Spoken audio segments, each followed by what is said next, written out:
নমস্কার, নিতাই কুকিং এ আপনাদের সকলকে স্বাগত। চলুন রেসিপিটি দেখা যাক।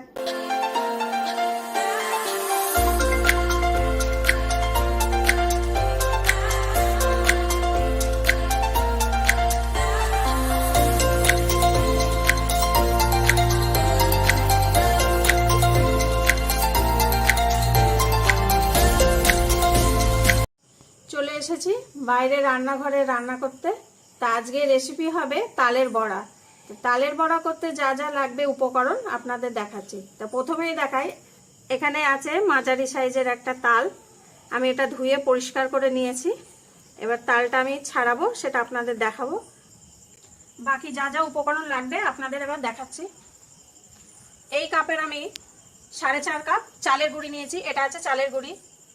এই কাপের আমি 2 কাপ ময়দা নিয়েছি আর 1 কাপ সুজি নিয়েছি। এখানে আছে 300 গ্রাম চিনি আর এখানে আছে একটা নারকেল কোড়া। আর লাগবে সাদা তেল ভাজার জন্য। এখানে আছে দুধ আছে 1 গ্লাস। এবার তাল ছাড়ানোটা আপনাদের দেখাবো কিভাবে আমি তালটা ছাড়াবো। প্রথমে মুখটা খুলে নিলাম। তালটা আমার ধুয়ে পরিষ্কার করা আছে।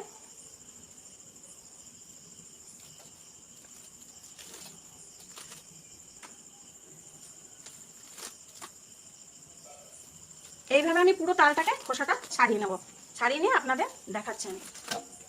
তালটা ছাড়ানো হয়ে গেছে, পুরো চারিদিক দিয়ে খোসা ছাড়ানো হয়ে গেছে। এবার আমি তালটা ভাগ করব।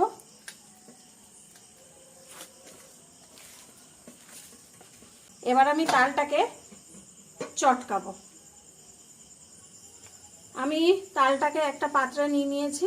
এবার আমি দুধ ঢেলে এবার তালটাকে আমি ভালো করে চটকিয়ে নেব।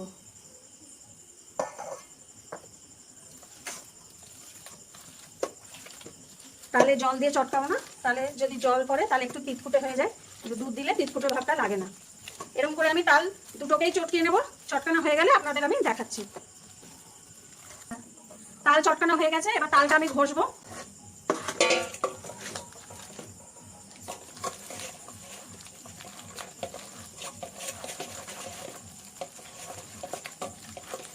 আমি যেভাবে তাল ঘষি আপনাদের দেখাচ্ছি।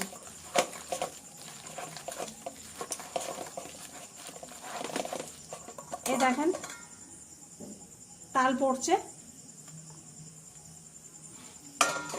কিছুটা ঘষে আপনাদের দেখাচ্ছি আপনাদের কত সুন্দর তাল বেরোচ্ছে।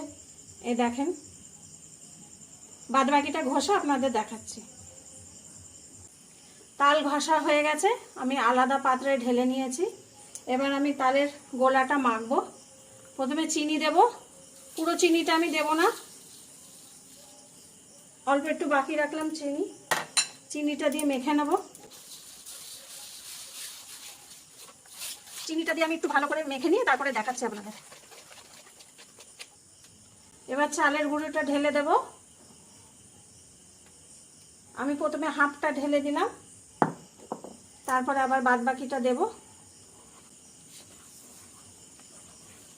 এবার দেব সুজি পুরো দিয়ে দিলাম, ময়দাও পুরো দিয়ে দিলাম। চালের গুঁড়ি দিয়েছি, ময়দা দিয়েছি আর সুজি দিয়েছি। এবার দেব নারকেল কোড়াটাও দিয়ে দিলাম। দিয়ে আমি এটা ভালো করে মাখবো। তারপরে আবার আমি চালের গুঁড়ি মেশাবো যদি লাগে। বাদ বাকি চালের গুঁড়োটা দিয়ে দেব।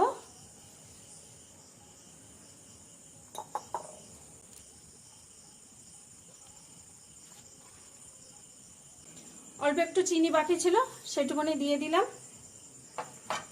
আর অল্প দুধ ছিল, সেটাও দিয়ে দিলাম। এবার মেখে গোলাটা তৈরি করে আপনাদের দেখাবো। তাল মাখা হয়ে গেছে। গোলাটা এরকম হবে। এই যে নিয়ে এরকম হাতের মধ্যে এরকম নেওয়া যাবে। পুরো মাখা আমার হয়ে গেছে। এখন এটাকে আমি একটুখানি রেখে দেবো, 5 মিনিট ঢাকা থাকবে। তারপরে আপনাদের আমি দেখাচ্ছি তালের বড়া করে। এবার আমি তেলে বড়া ছাড়বো।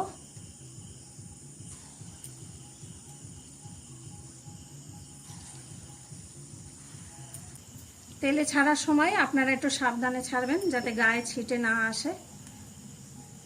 এবার আমি আস্তে করে উল্টাবো, একটু হালকা লাল করে আপনাদের দেখাচ্ছি।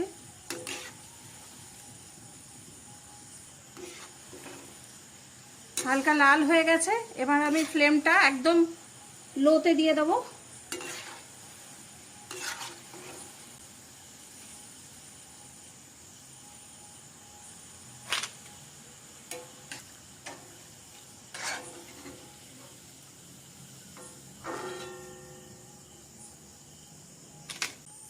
তালের বড়া ভাজা হয়ে গেছে, পাত্রে ঢেলে দিয়েছি, দেখেন কিরকম লাগছে। এখন ছোট ছেলেকে দেব, খেয়ে বলুক কেমন ভালো হলো না খারাপ হলো, ছেলে বলুক। বাইরে থেকে খুব ভালো হয়েছে দেখতে, ভেতরে দেখা যাক কেমন। আপনি দেখুন ভেতরটা কত নরম, ভেতরটার কালারও কত ভালো, খেয়ে দেখা যাক কেমন। খুব সুন্দর হয়েছে, খুব নরম।